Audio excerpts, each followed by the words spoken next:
That's here in Austin, and hello to everyone else from our teams from across the globe. Really appreciate you guys joining us this morning. I think this is really kind of an interesting and unique setup that we have this morning. Let me kind of put some context around it for you.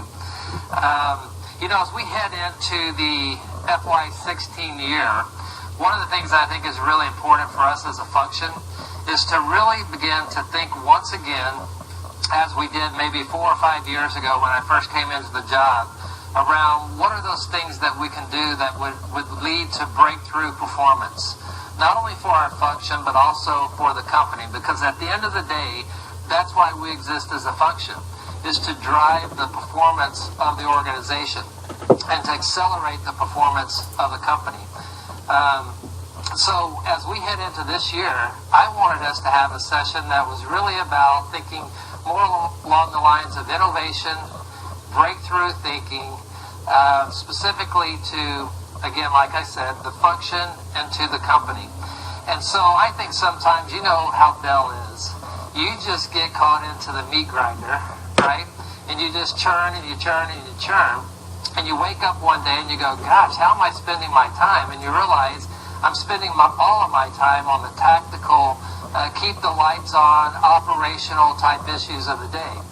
And that's important, obviously, because that's how you gain credibility in the company, is if you can't do the basics and you can't do the basics well, you don't have any credibility and you don't have any voice, and you ultimately do not have any influence in the company. But if that's where we're spending all of our time, that's not necessarily a great place to be, because that's not where value is created. Value is created for yourselves, myself, and for the function and for the company when we begin to think about these other things that lead to breakthrough performance on behalf of our team members, on behalf of our company, and on behalf of our customers, and also for our function.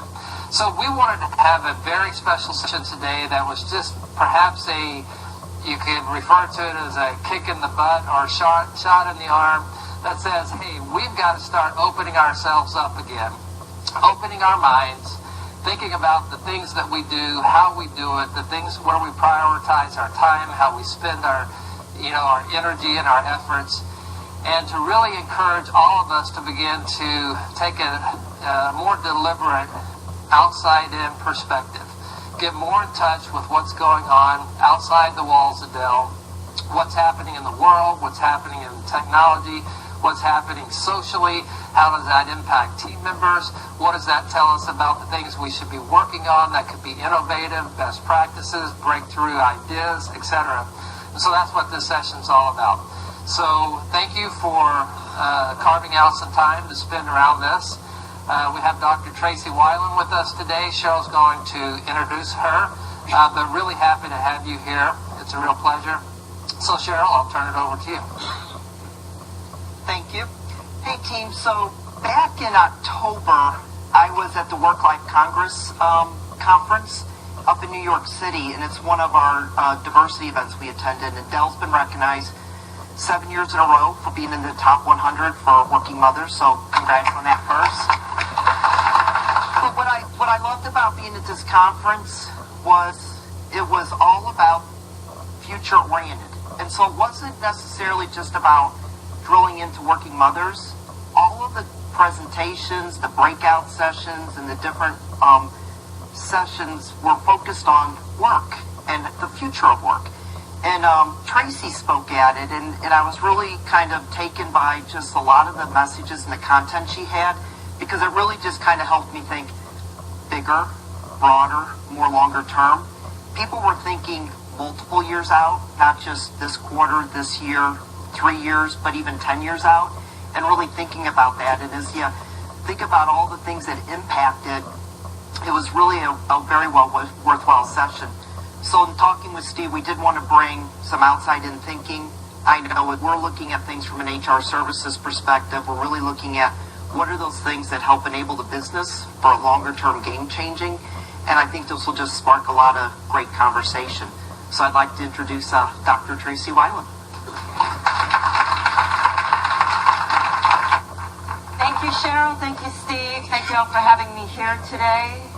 what I'm going to do is share with you a similar presentation that Cheryl saw, but a little broader on the future of work, the future skills, and future careers. And it's really an aggregation of a lot of research that I've done over the years with executives like yourself, while being a researcher at Stanford, just to pull together some of the highlights.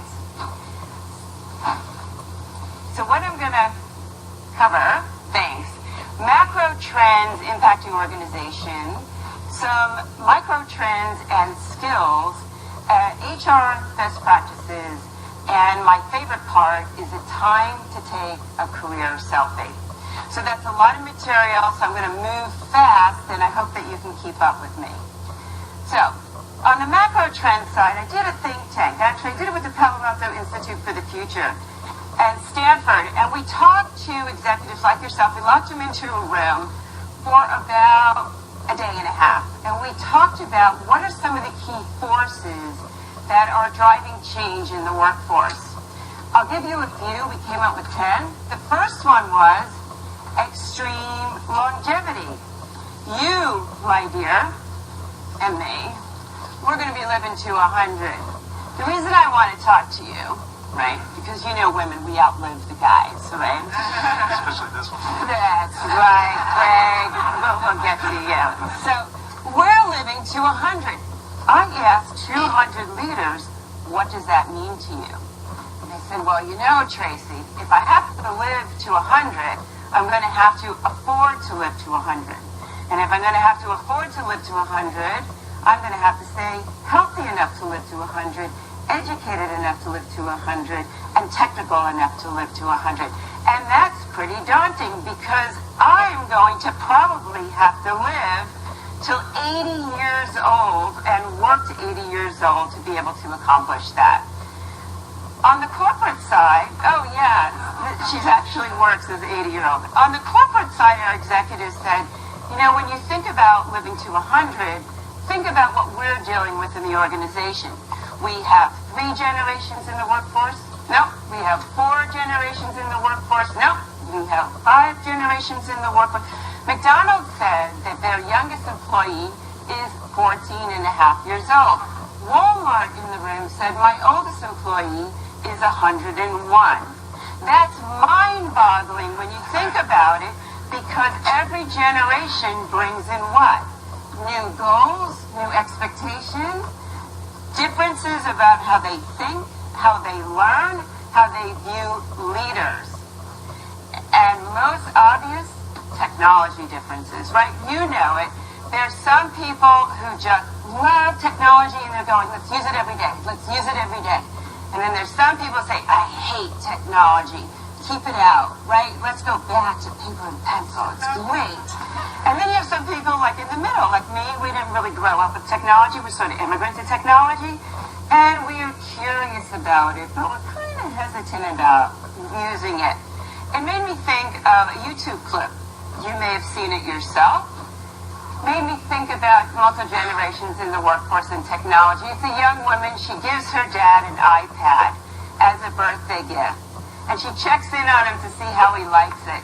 He unfortunately thinks it's a cooking utensil. Let's take a look. Sag mal, Papa, habe ich dich noch gar nicht gefragt. Wie kommst du eigentlich mit dem neuen iPad zurecht, was wir dir zum Geburtstag geschenkt haben? Gut. Mit den ganzen Apps kommst du klar? Was denn für Apps? Geh mal bitte die Schrift zur Seite.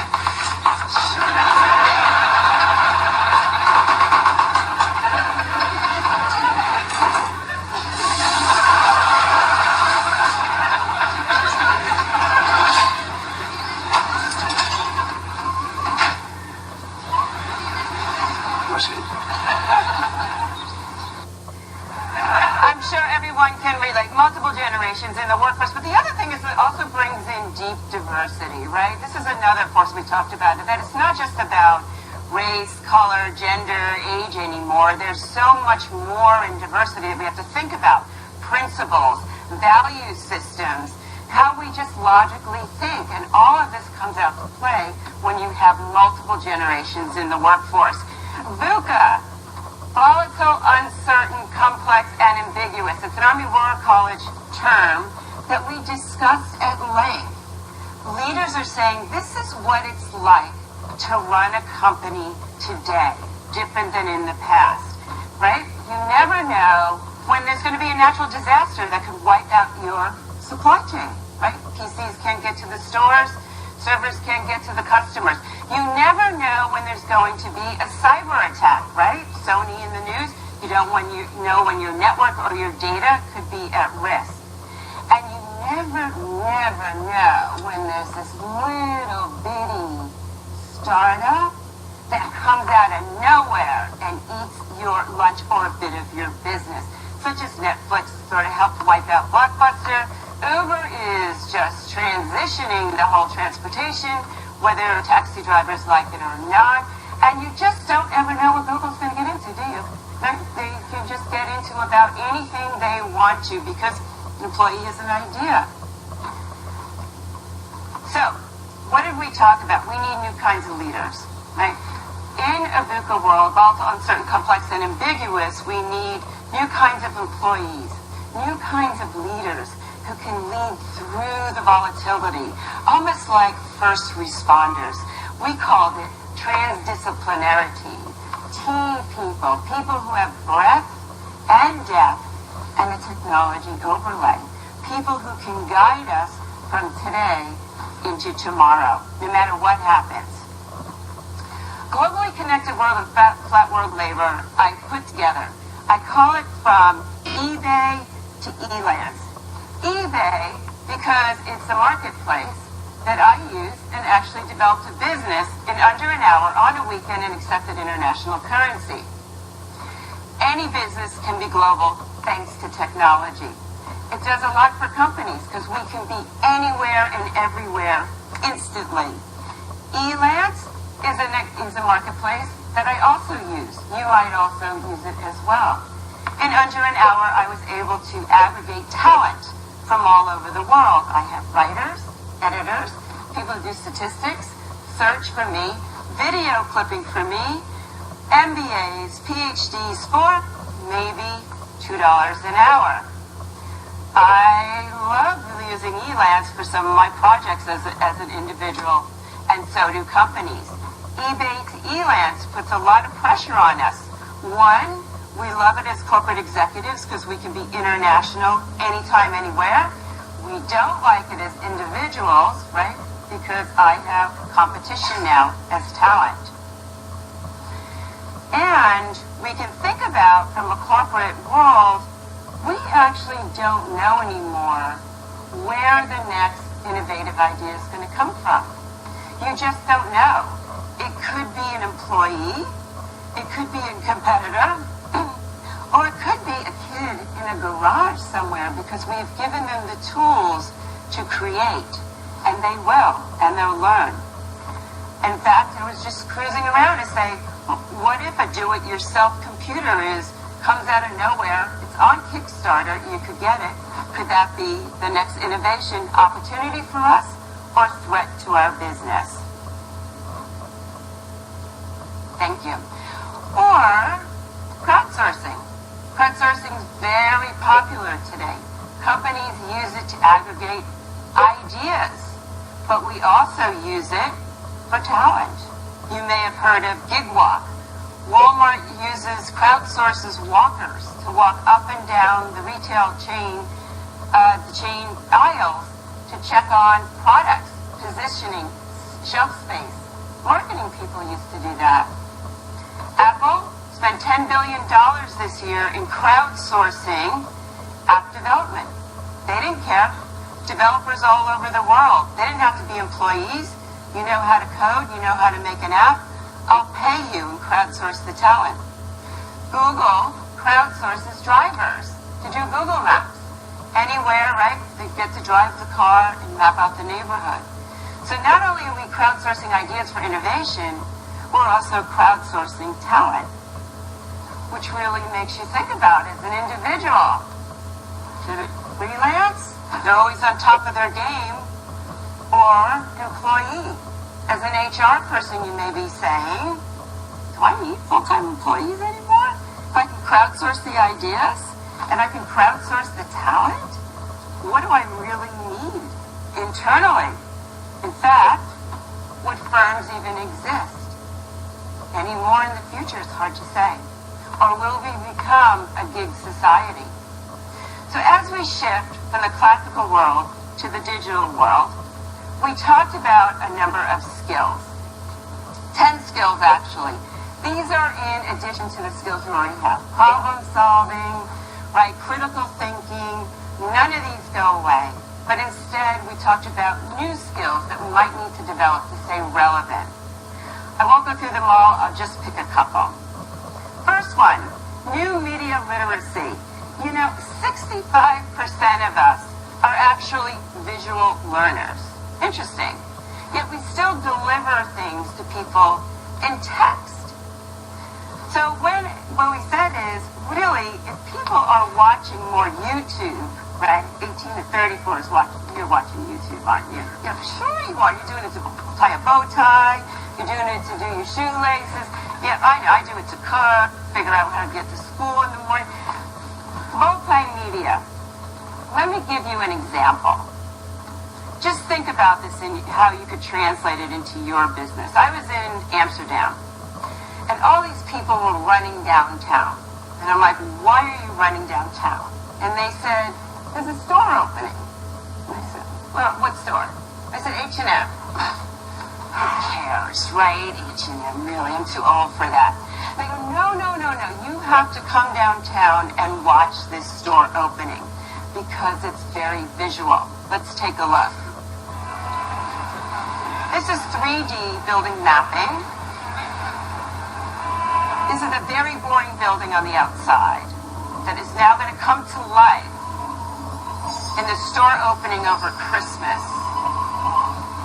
And I am starting to get really excited about the store opening. So they're shining the video on the building to bring it to life.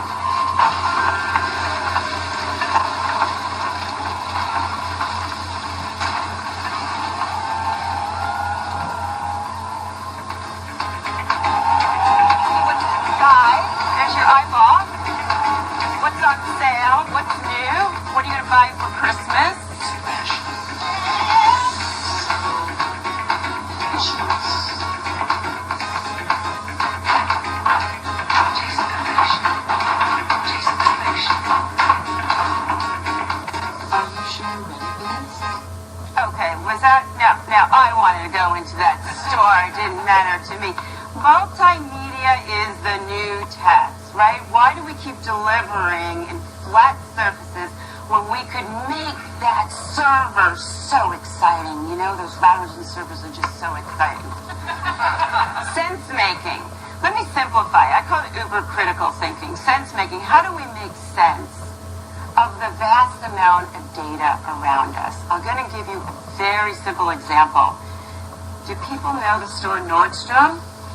Okay. So, this past July, I get a call from Nordstrom. Hello. Yeah, we're going to sit down and talk about this. This was very interesting. They said, Tracey, we miss you. I said, you miss me? They said, yeah, we miss you.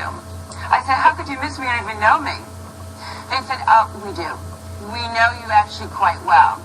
We've known you for about 3 years because we know all your credit card data. You see, and we've been collecting it. We know what brands you buy. We know what departments you shop in. Pretty dress. We even think we know your favorite salesperson. So I said, and we miss you. We miss you because, you see, Tracey, you shop every December and August, which happens to be, you know what it is, the big sales. Big sales. I'm a bottom fisher. I go for this. He knows. I go for this out. And I said, you know what happened, Tracey? You didn't come in December, you see? And we were worried about you.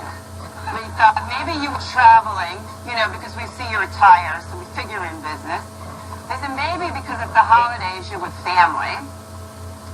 But what we're really worried about is that you went to Neiman's or Saks or some other competitor to us. So we miss you. So here's what we're going to do, Tracey. We're going to give you a $100 gift certificate. We're going to leave it right here at the store. And we want you to come in August and come back, right? Of course, you hang up and say, well, that was really, really interesting. And so, of course, I call it Nordstrom HR. Who else do you call when you get a bizarre call? You call HR. And you say, Nordstrom HR, help me. What happened here? And they go, well, Tracey, data scientists. We actually hired some. We have vast amount of data, and we're trying to make sense of it. We're trying to figure out customer patterns. How do we become more intimate with the customer? How can we anticipate what they want to buy, right? And, of course, increase sales. Sense making. The skill of taking the data, making sense of it. Okay. Design mindset. Design mindset, here's how I would simplify it, is how do I design the work environment and the workflow to be the most productive? Work environment and workflow. This could be at the corporate level or it could be at a group level. So let me explain. I live in Silicon Valley. Right now there's mega campuses going on, right? Rebuilding, reinvigorating. Google's doing it, Apple's doing it, Facebook's doing it.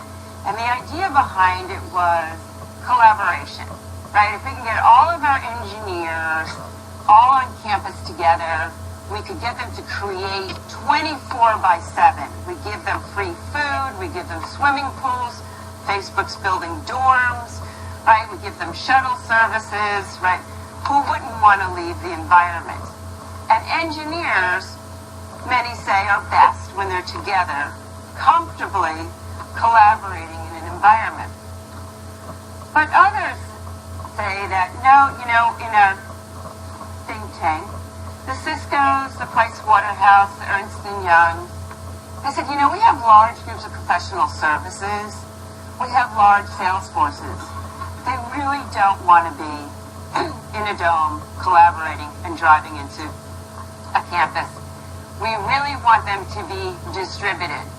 So the workflow has to really enable them to be where we need them making money at the customer or on an airplane or in an airport or at a hotel. So we have to figure out a workflow that uses the technology so that they can be very productive.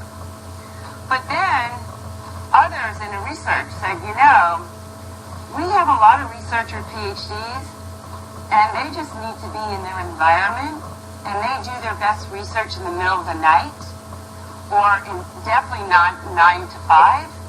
So we might need to design their workflow to be a virtual organization.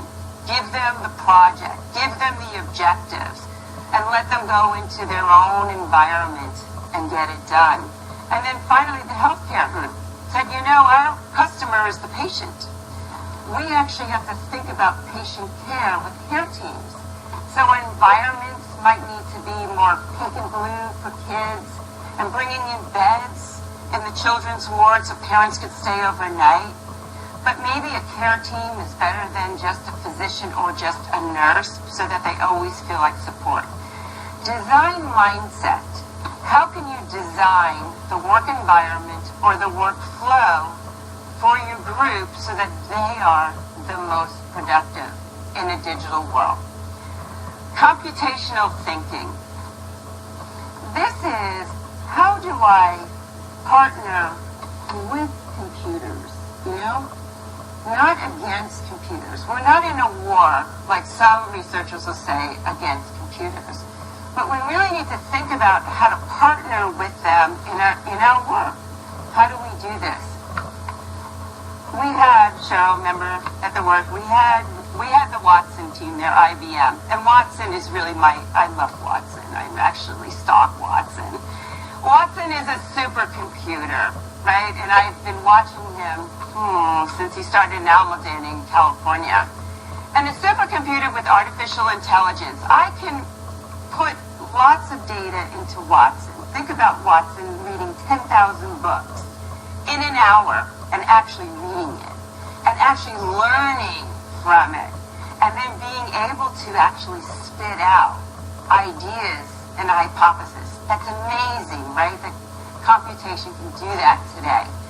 So the whole idea is, how can I use a Watson to better the world or better my work? And so at first Watson played Jeopardy on TV. And that was, nice because Watson always won. But then IBM researchers said, well, maybe we could do something better with Watson. How can we do something more compelling? And so they used Watson and went to the Cleveland Clinic and talked to the doctors there who said, our biggest problem really is trying to memorize all those prescriptions and making sure we deliver the right one. Wouldn't it be great if we could have baby Watsons walk around with us and tell us as we put in the information about the patient? And then Watson moved to New York. And Watson right now is sitting in Greenwich Village, I think it is, and aggregating and digesting stock data, but also cancer data. Can we figure out a cure for cancer 10 years sooner by working with a Watson or a computational type of intelligence? The idea is computational thinking. You're working with technology. Are you using it in a way, the databases, the cloud, right? Are you using it in a way to help facilitate your work? Or are you here and the technology is there, right? And you're afraid to touch it. But if you can start thinking using the technology, you might be able to solve problems sooner. Okay, social intelligence. We're in a flat world. You're in a new Vision 2020. And social intelligence really relates to, as a leader, do people follow you? Hierarchy is gone. Can you influence people in a way that they're so compelled that they want to hear what you have to say as a peer? As a team person, being on a team, do I want to team with you? There's some companies that have people pick your teams and get voted on or rejected off, right? Can you communicate? Are you aware of how your communication, your personal brand is perceived? It's very important as you move into this flat world, because the hierarchical power does not mean anything anymore if someone doesn't want to follow you.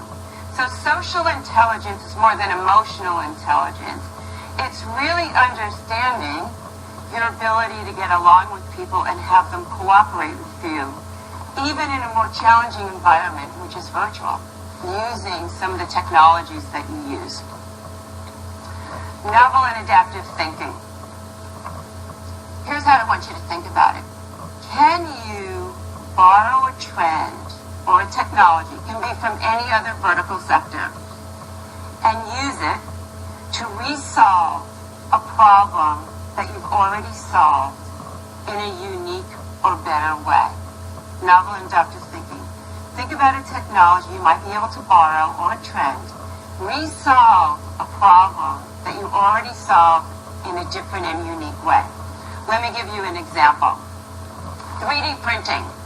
Big deal in manufacturing, right? 3D printer, you put in liquid plastic. Now you can print prototypes. You can print toys. You can print icing for a wedding cake, quite frankly. You can print anything now in a 3D printer, and they're in the stores. So here's a physician who says, I do reconstructive surgery, and I do it quite well. He does it quite well. He does chins, noses, ears. But it's not real. It's kind of like plastic. And he said, what if I could take a 3D printer, fill it with human cells, and print an ear, and use that instead? Borrowing a technology from manufacturing, 3D printing, bringing it over into the lab, can I resolve a problem that I'm already solving in reconstructive surgery in a new way because it's different and it's better? Let's take a look. Dr. Benasser. I'm Dr. Benasser, and my lab makes ears. This ink is actually a living ink. It contains living cells. It's alive when we put it into the printer, and it's alive when it comes out of the printer. The real power of the printing technique is that it can be used to make geometries that you just can't make with any other technique. You can make parts with holes in them. We can layer and cover and put different cells next to each other to create really the complex organs that make up our bodies. And after 2 months in an incubator, the tissue fills in and looks white, just like real cartilage. What happened? Oh, okay. Okay. Did it just, no, it's probably just cut up. That's all right. Okay. The battery's going. Okay, thank you. Novel and adaptive thinking. So what he did is he took the cartilage, right, put the cells into the printer and created new ears, right? Different, healthier for the patient. Okay. So now what I'm going to do, this one is, okay, let me just go back. So I thought what I would do next is go through some micro trends, some workforce trends that might be helpful for you. It's from my research with HR executives for Employed for Life to talk about what are some of the shifts that are happening in the workforce that we may need to be aware of. And it came up with 10. One is the loyal worker is replaced by the entrepreneurial employee. Succession planning starts at day one. So today, the person who comes in 9 to 5, does the task job, isn't good enough anymore. What HR executives are expressing is that we need employees who really look at their jobs like a CEO. People who come in and start thinking through the larger strategy, that T person. What can I do in my job today like a CEO? Number 2 is the tap on the shoulder is over. I meet so many employees today who actually say, I've been at this company for 20 years, 30 years, and then this little whippersnapper comes in and just grabs that management job right from underneath me. Right? What happened? What happened is that employee was probably doing trend number 1, producing results, viewing their job like a CEO. If you think that just longevity is going to ensure promotion, that's sort of out the window, right? So, tap on the shoulder is over. Individuals have shifted to teams, and I think high tech knows that very well. A lot of companies, believe it or not, still value that individual person who can dive and catch and save the business. But today, as you know, it's all about teams. But it's not just about teams. It's being a team leader who can help maybe B players become A players on the team and bring everyone across the line. Corporate culture is the glue. I say to people, culture can actually kill you. And I'll tell you why. Have you ever joined, well, you're at your happiest firm, but have you ever had an experience where you were in a firm and you jumped in and got the job because you thought that it was going to be vanilla? As my colleague said, it used to be you wear a blue suit and every company is exactly the same. And you jumped into the job and you got in for 2 weeks and you realized, something's really wrong here. I don't fit and I don't want to quit. So I'm going to tough it out for 5 years or 7 years, right? Unless the company figures out, you really don't fit. So I'm going to give you the boot in 3 years, right? Corporate culture is actually very important today. It's sort of the sticky glue. It's the glue that attracts employees in, but it's also the one that defines how work gets done. So working at a Dell is really different than working at a Google, which is really different than working at a HP, right? They're very different from each other. Do you know that? Are you aware of that? Do your employees know that as HR leaders? Corporate culture is the glue. Making your manager look good is replaced with strong employee brand, right? It used to be that the manager would tell us, right, if we can make the manager look good, then we would be fine, right? And if he looked good or she looked good to her boss, then everything would be just fine. We'd all get bonuses. Nothing would go wrong. But now it's very different because you think about it, the first person you meet in a hotel is probably not the general manager. It's probably the bellboy, the reception desk, right? The first person when you're making an online purchase is the call center, maybe Dell call center, right? The first person that you meet when you're selling, it's probably not Michael Dell. You're probably going to meet the salesperson or the sales force. And the first person that you meet on the airline is probably not the general manager of United or American Airlines. It's probably the flight attendant or someone in reservations. Your perception of that whole company, that brand, is made on that touch point, right? And executives know this today. Why would you want to make me look good? It's nice to have, but really, I need you to make the firm look good because you're the touch point with the customer or the distributor or the vendor. Personal brand. How are you going to project what we want the brand to project, and how are you perceived? The firm is not your family, it's your team. Now, I know that this might be a family organization, but the way that I mean it is really, as a manager, I'm not your mom. And as a colleague, I'm not your sister. So I'm really not going to take care of you, so don't complain on my shoulder. I'm not, I'll give you tissue, but really, I'm your family in a sense, but I'm not really your family, right? So think about it more as your team, right? How are we together as a team going to support each other? And finally, the corporation is a stop, not a destination. So make it work for both of you. Now, I want to be clear on this because I know people want you to work at Dell for life, but let me just put it in perspective. Companies used to last 75 years. The average term of a company today is 15 years. Right? You know that. Lots of transitions here. When you join a company, we used to just say, I'm here. I'm parked. I don't have to worry about anything because I'm set for life. And we know, you're in sales, right? HR sales, you work with sales. You know that's not true, right? So from day one, we were talking about this. From day one, you have to start looking at it, how can I make this experience everything? Because it may not be there in a year or two. We don't know. Right, so make it work for you. And as a company HR leader, how can I make it worthwhile for my employees? Because I want them to come in every day as that T-person CEO and make it worthwhile for them.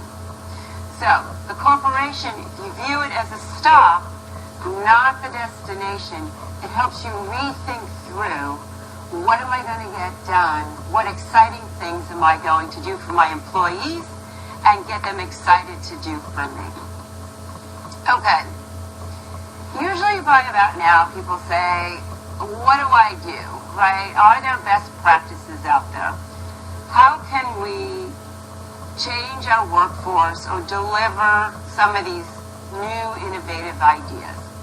So here's a couple that have come up from different HR executives that I interviewed or companies I've worked with. You may already be doing this, so I didn't want to go through them all. Lateral moves, job rotation, high visibility projects, the prize. You do the prize here? Prize is very popular with actually a lot of technology firms where we set up 3 teams. We give the executive staff as the coach. The 3 teams are all different levels of performers. They're tasked with coming up with a new business unit or product or service that can actually generate revenue for the company. They're given a period of time, in addition to their day job, they're not given all the time off, in addition to their day job, to go out and think through a whole business plan. Executive teams are coaches, so they can call on the CFO for help. They can call on maybe the CEO gets involved for help. And after a period of time, which is very capped, 6 months, they come back and they present their ideas. To make it really spicy, you can bring in some VCs and you can have a prize. a cash prize for external. Internal, it's you get to set up a business unit, fund it. Very exciting, a way to invigorate groups of people from all parts of the company and get them to work together. Cross-functional teams, internships and externships. Can we rotate and borrow people? One company actually does it with customers and vendors. They want their employees to see the full spectrum of the business. So they rotate them outside of the firm to vendors and customers, and in exchange, they rotate in personnel. I don't know, depending on your format. Overseas opportunity, reverse mentoring is popular for technology, right? As a millennial, I'll help you with technology. As a seasoned executive, you help me with areas you're experienced in or skilled in. Incentive reward systems, the Starbucks cards, things like that. Positive transitions. Some of the consulting firms use this. When you know that there's a high performer in your team, but they just don't fit that culture, can I liaison them out positively to a customer or vendor where they could be a better contribution, make more contributions? Real-time feedback. A lot of companies are walking away from the annual review, the 6-month review, and just doing real-time, instantaneous. And the 100-day plan for executives. You're hiring in a new executive. Some companies say give them 100 days. Give them 100 days and a list of people that they can call, introduce themselves, and let them come up with the idea rather than telling them this is the way to do it. Let them come in with new ideas to run the organization. So those are just a few that I went through. If there's any others, let me get to my last part because I know everyone is in HR. Okay, so you're dealing with employees, except you're in sales. I wrote a blog. It went a little viral with the media called "Is It Time for a Career Selfie?" Because the world has really changed, right? We know that. We're working in a VUCA world, volatile, uncertain, complex, and ambiguous. We just went through how dynamic the workforce is. But for some reason, people aren't thinking about their own careers. We're still somehow thinking the company, which we thought was our family, but it's really our friend. We thought the family is going to take over our careers for us. And then we might find out they're not, or they certainly want you to put some skin in the game. So I encourage people to take time for a career selfie. Now, I have to point out this chart here because I looked for research on how much time do people spend on career planning. And the best statistic, you can't even see that. The best statistic is college students, second year out of college, right? So they're supposed to be interviewing and working. An hour and a half a year. An hour and a half a year, right? And they're the most who need jobs. But comparatively, they sleep 2,800 hours a year. So then I said, well, I wonder what adults are doing. And you know what I found? I couldn't find any on career planning because what are we doing? We're buying cars, we're planning a vacation, we're house hunting, we're planning a wedding, we're going to school, we're doing chores, we're eating, we're drinking, we're doing leisure, we're doing sports, we're doing March Madness, right? We're doing everything in our life but career planning. But why should I care? Well, I just told you, right, that you're going to be living to how long? 100. Yeah, there's a pill now that'll make you live to 173.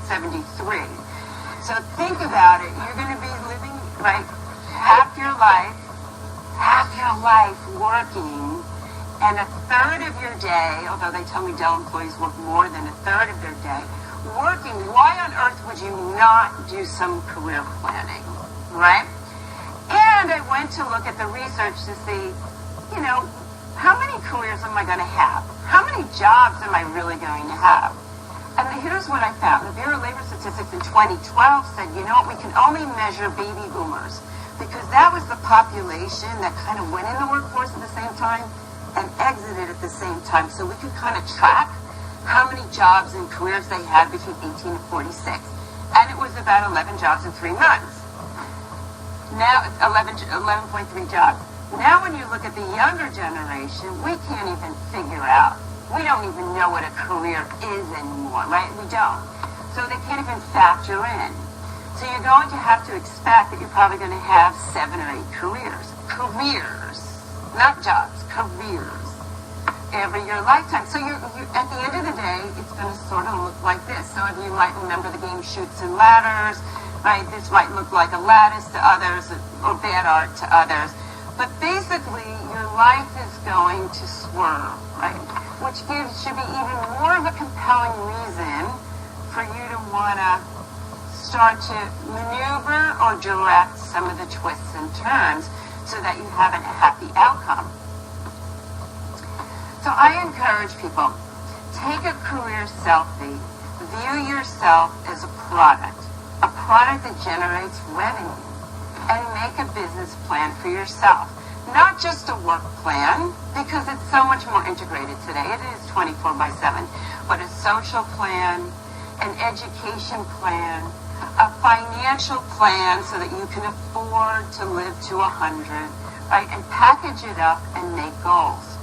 Now, interesting enough, years ago, when I was just starting off at work, I met some CEOs, and I used to ask them, how did you get to be a CEO? I mean, I'm quite intrigued with this. And they would always go into a little pocket, pull out a piece of paper, all crinkled up.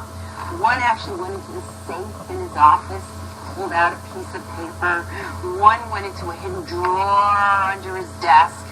And they kind of all had this one-sheeter. And they would kind of call it the one-sheeter life plan. And they said, you know, Tracey, what I did is I mapped out my life and significant targets. You know, I want to be married by age 32. Or I want a kid by age 34. I want to be a director by age 39. I want to be a CEO by age 45. Whatever it is, I want to be retired by this age. I want to own a company by this age. I want to be self-supporting. Whatever it is, they said I would put the target on a sheet. Now, I sort of glamorized the sheet a little bit to simplify it. But think about putting across the top the decades of your life. 10, 20, right, 90s, 100s. And on the left-hand side, put in things that are important to you, right? Social goals, education goals, right? Financial goals, work goals, and start to put some targets. You put targets in, it's amazing you get there. What's also amazing is the energy you start to think through. What am I doing in my 20s to get to where I want to be in my 50s? What am I doing in my 30s that I want to be where I want to be at 85? Right? What are you doing today to make sure you get to the goal? Then you can grind down even more and get to be obsessive about it like I do with annual plans, quarter plans, and day-to-day plans to say, am I still on track? How am I going to get through this degree? How am I going to get through? How am I going to be here? One-sheeter, it can be amazing to help you set goals, help your employees set goals to get there. If you never write it down, it just goes away. It's just amazing. It goes into Tomorrowland. You write it down, you face it every day, it's there. Okay, this is the last slide. I have to end with the video because I am a multimedia thinker. I like the story behind this. You probably have seen it. It's on YouTube. It's called Virtual Choir. The story that was relayed to me from a music teacher was very compelling. He said, there's a music teacher conductor. His name was Eric Whitaker. He had a student, 14 years old, Gen Z, right? Instead of meeting for class, she was prepping her song. And she decided to email it to him. You know, kind of do it on her iPhone, send it in and say, what do you think? Instead of waiting for class. He looked at that and he said, well, that's very interesting that a student that young, right, would thoughtfully think about taping themselves and sending it to me. In fact, this is so interesting. Why don't I reach out to all the students in the class and say, why don't you tape yourself and send me the same song? In fact, why would I limit it to just my class? Why don't I reach out to other students or people who sing? Why should I limit the learnings and this to just my group? Well, it sort of went viral because music teachers picked it up. It went all over countries, right, states, cities, all ages. People sent in their videos. And novel and adaptive thinking and multimedia, he put it together into a virtual choir. I'm going to play to you, this is I think his third virtual choir. He has about 8. People vie now to get selected to be in his virtual choir. You would never expect a virtual technology creation to be as interesting or maybe more interesting than the real thing. But you can take a look and decide. It's quiet at first.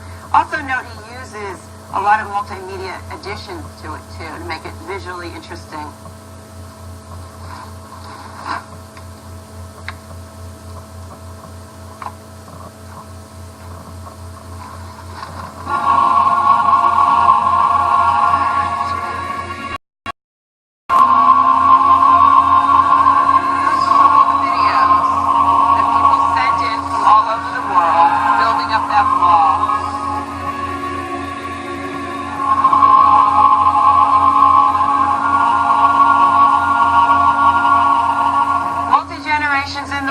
The idea came from a 14-year-old. Ideas can come from anywhere in the world. Listen to them. Multimedia can be very compelling to get your message across. Virtual collaboration, these people don't know each other. Novel and adaptive thinking, borrowing a trend, and creating something different and unique.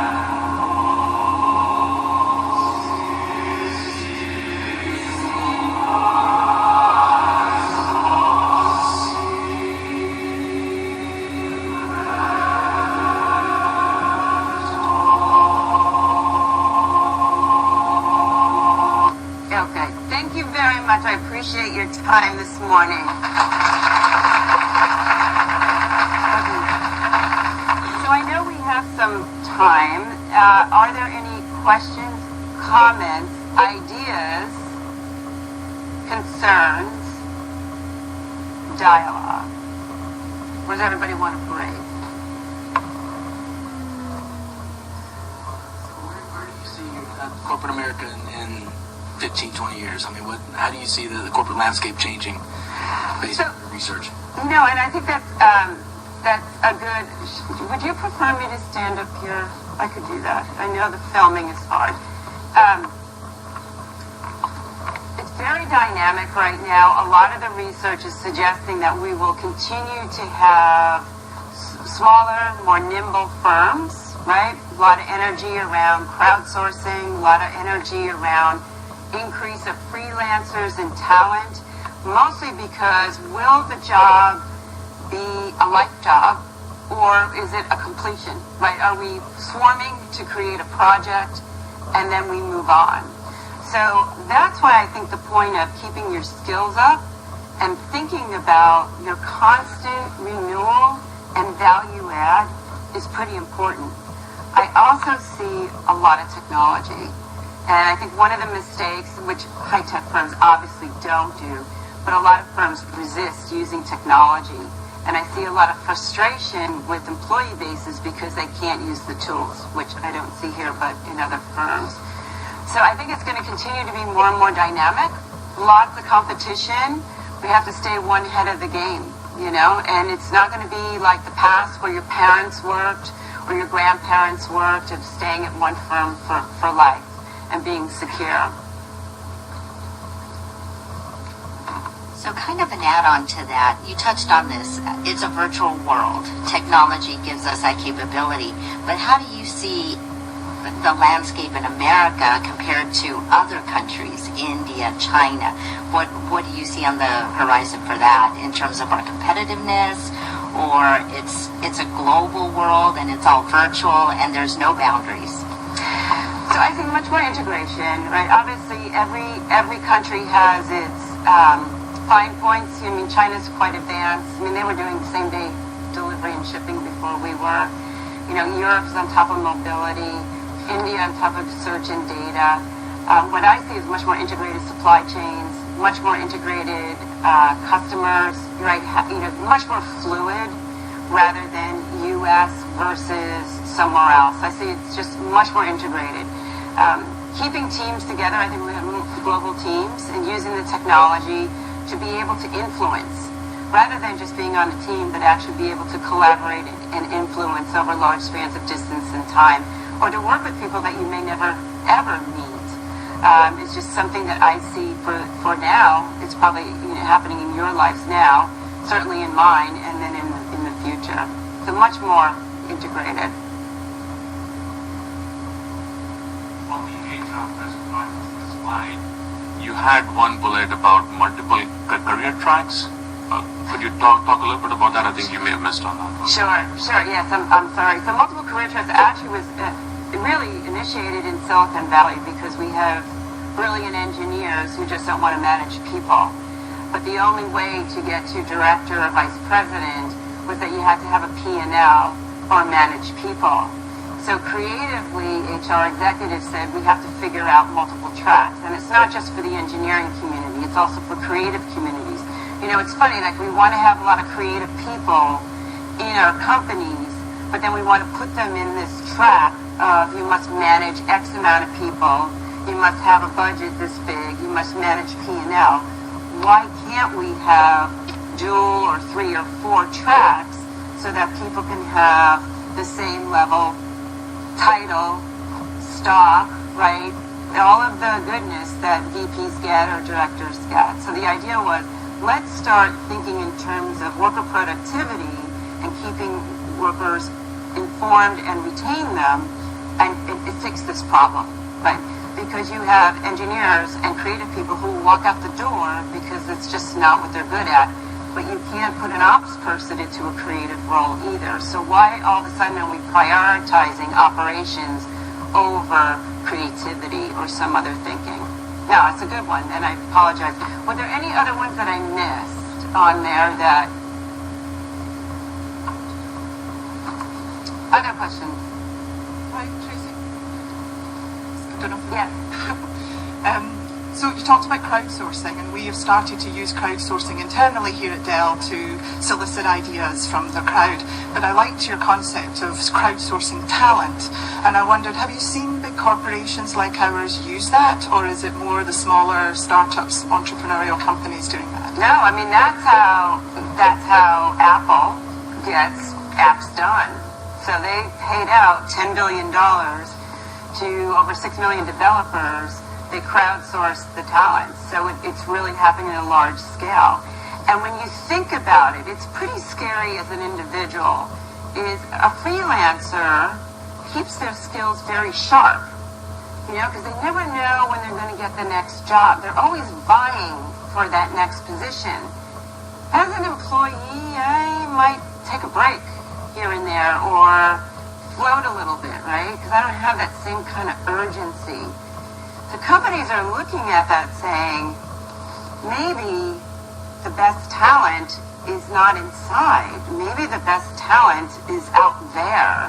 And maybe I need a better mix. Maybe I need to start attracting in some of these creative types. And very good creative types cost a lot, and they get picky. They don't want to work. What do you mean I got to wear a badge, right? What do you mean I have to go into work from 9 to 5? What do you mean I have to use your phone, not my phone? What do you mean I can't telecommute, right? You've been there, you've heard this. So there's a lot of creative types, right, or programmers who are saying, I'm worth more outside the firm, right? Because I can sustain myself and probably make more money as an individual contributor. In fact, there's a lot of benefits now being created for freelancers, health, legal. So do I really need the firm? The firm used to be the safety net. So do I really need it? And so, yes. So there are firms. Walmart, if you think about, growing up, I remember my dad was in marketing, going up and down the aisles. That was his job, counting bottles. That's totally outsourced now. We don't need that, So different functions can be outsourced and aggregated. Yeah. HR? Well, let's think about that. Certainly better. I mean, there's certainly different functional areas of HR. Can be, some people say that the analytics, well, I'm sure Cheryl will have a lot to talk about analytics, could wipe out pieces of HR. I mean, you have to really be very candid looking at your job. Are you really needed, or could either an outside person or automation do pieces of what you do? If the answer is yes, and be very candid with yourself, look it up on Google if you think no, and say automate my job, and then think about how do I stay above that job, right? How do I make that compelling, right, next step so that I'm not displaced, or revenue, right, goes down, right? So think about how do I create value add to myself so I'm always scarce. The skills that I have are scarce, so I am very compelling. If, God forbid, there's a transition or a change. Good question. Tracey, Tracey, I've got a question from the web Oh. forum. So this is from Sumit in India. He says, how does one plan for the next 30 to 40 years when the landscape is changing so fast in regards to what's relevant today is suddenly not relevant tomorrow? Yeah. So I read. Number one is read. Read and watch everything. You know, you hear it all the time. I actually just try to internalize that. Watch, read, keep on top of more than you ever have in your life, because that's where you're going to use it, whether it's in the news or whatever your documents are, number one. Number two is revisit your plan all the time. You know, making a year plan is nice, and making the decade plan is nice. Revisit it. I rigorously revisit every quarter and then every few weeks to say, am I still on track? What changes? If you're good with data, start tracking the data, right? You know, I look at, well, you know, who was interested in me last year? What does that mean for this year? What trends and patterns can I tell? Right? You can start to track your own data to see relevancy. Very good question. Thank you. Yeah.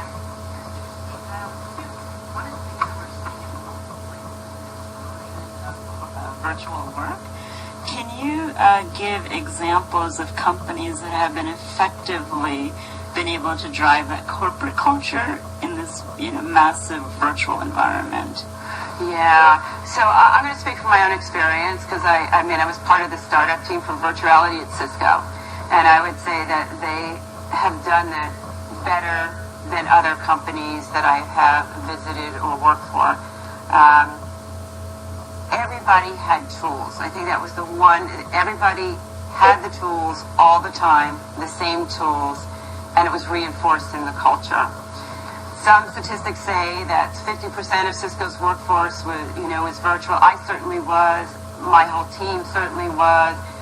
But it was the tools and the technology and the ability to use with ease. So there were telepresence rooms, obviously, everywhere that you could hop in, not under lock and key. You could just hop in and dial someone. Every desktop had WebEx.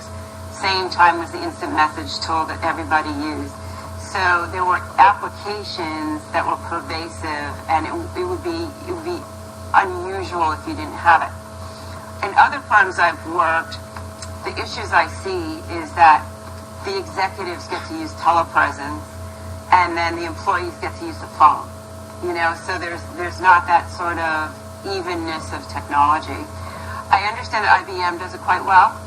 Price Waterhouse, a lot of the consulting firms do it quite well because they have to, right? You're thinking through the workflow and the productivity. Where do I want people to be? So how can I facilitate that seamless connection? Overseas, I don't know. Yeah.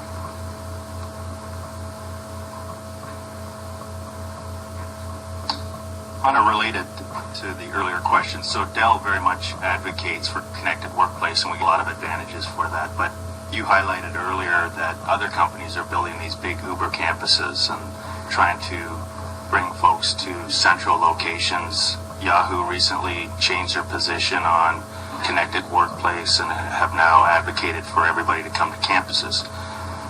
Dell very much is a company trying to develop IP and technology. What, you've looked at data, do you find that there's one more compelling sort of scenario that works more effectively for environments where you're trying to collaborate and develop IP, or it's you just have to use technology if you're going to be a connected workplace, and that can work equally effective as having everybody to come to a campus? So the campus, you have to understand that skills are in high demand. There's a skill shortage going on, and it's very competitive. It's not only in the technology, but also in the gaming industry.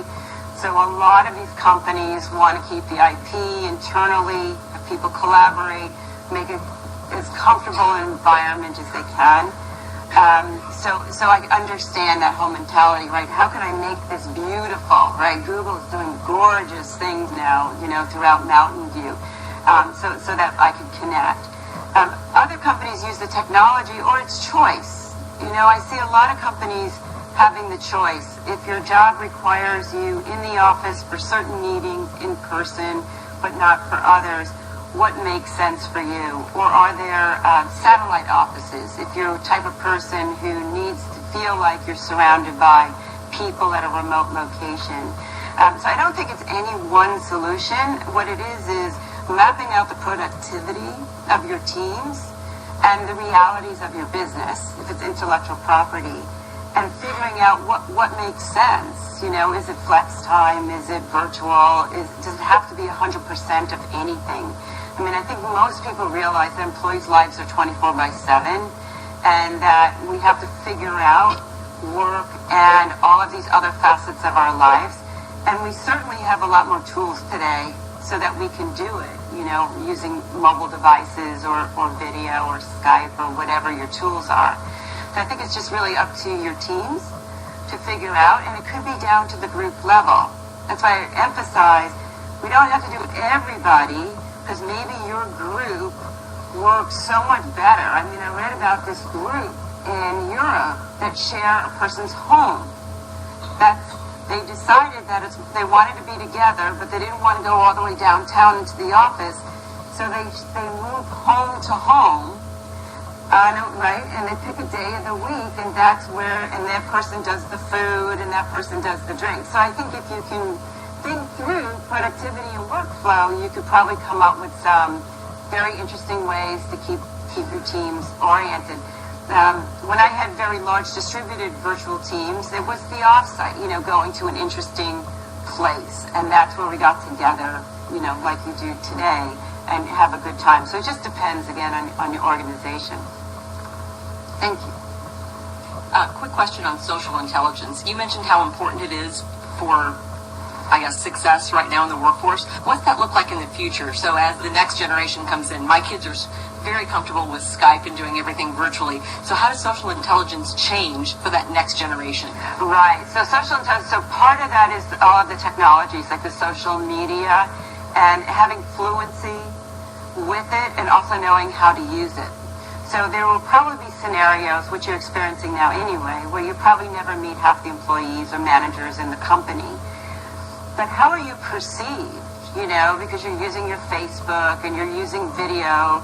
That's the same. That's a replacement for in person. So are you still as professional? Are you still as collaborative, or do the protocols change? So the idea of social intelligence is, can you still be a leader, have followers, but also have followers overseas? Do you have that capability, that unique skill that you can have followers no matter where you are, whether they know you or not? And it's not based on hierarchy.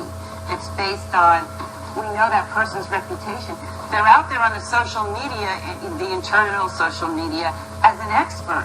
I know who to go to when I have a question about servers, because so-and-so is constantly publishing ideas about servers. Or I know who to go to for marketing, because so-and-so is constantly publishing tips and pointers for our colleagues, right? So you're teaming up using the social media without having someone telling you so. So it's all wrapped into personal brand, influence, having the technology overlay. Yes? Tracey, you gave the Nordstrom example. And at first, you're like, well, I'm kind of intrigued. It's also kind of creepy, right? And so you called HR to learn more about it. And as we think about, like in HR, we sit on a wealth of data, as you can imagine, and there's a lot of potential and opportunity in that. I was wondering if you could share any examples, other examples in companies where you've seen that sort of use of data intelligence really work for people, really improve the employment brand, and examples where maybe it felt like things were being done to people and could potentially damage kind of privacy, trust, or the employment brand. Yeah, so data analytics, big hot topic, people analytics.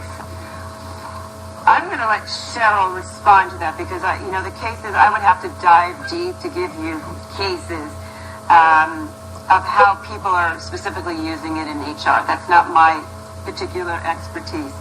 In terms of, SAP obviously has a lot of cases with using data analytics because they have the tools there. For whether scoping out people's tenure, employment patterns, retention, turnover. I mean, this is how a lot of discussion is around diversity and inclusion. What's happening with our people? Are they staying long? What should we pay attention to? What are some of the trends? But I'm going to defer because I know Cheryl's going to talk about it in her part, and then I can come back to you if I can give you some compelling cases. Yes. I'm intrigued by some of the technologies that we've talked about that are really changing the competitive landscapes, like crowdsourcing. Can you talk about, in your opinion, what are some of maybe the top 2 to 3 that are really making a difference now and then potentially in the next 10, 15 years? Sure. It's harder to see further out, but now I'm just intrigued on what other technologies do you think are really changing the game? Sure. I think a trend that's really changed the landscape for all of us is we have become an on-demand society. I don't go to the store anymore, right? I take Amazon. I'm on it last night. I'm organizing what shipments have to be at my house by the time I get home. I use Google Express, right? So to make sure when I do get home, the groceries show up or whatever I want. We have become an on-demand society, and that has just shifted how we do business, right? You're probably obviously feeling it. I don't want it tomorrow. I want it today. All of a sudden, I have this urgency where I don't want to sit in a car. I don't want to wait on the line. And so I think that's something that right now, I want an on-demand ride from Uber. What can I do there? Second one is sharing. We're a sharing economy, and that's why Uber is so intriguing. Why buy a car when you could share someone else's car, and at the same time it could be on demand and they could make money off of it. So I think this whole idea of sharing assets, sharing ideas, sharing a lot of things is something that could impact your business.